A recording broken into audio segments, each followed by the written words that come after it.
அம்மா இன்னைக்கு உங்களுக்கு என்ன கதை சொல்ல போகிறோம் தெரியுமா? பகிர்ந்து உண்ணுதல் பற்றி நம்ம இன்னைக்கு பார்க்க போகிறோம். பகிர்ந்து உண்ணுதல்னா எல்லாருக்கும் ஷேரிங்னு அர்த்தம். அது ஒரு அழகான மத்தியான வேலை. அப்போ எல்லா மிருகங்களும் பறவைகளும் ஜாலியாக சாப்பிட்டுக்கிட்டு மேய்ஞ்சிக்கிட்டு இருந்துச்சான்.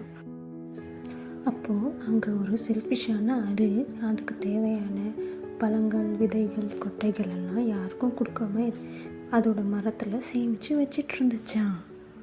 திடீர்னு புயல் காற்று வீச ஆரம்பிச்சிடுச்சான்.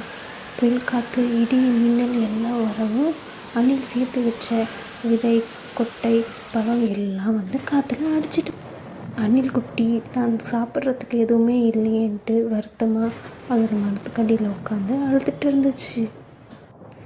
அப்போது அங்கே ஒரு அழகான முயல் குட்டி ஓடி அணில் அழுகிறத பார்த்துட்டு தான் சேர்த்து வச்சிருந்த உணவுகளையும் தானியங்களையும் கொடுத்துச்சு.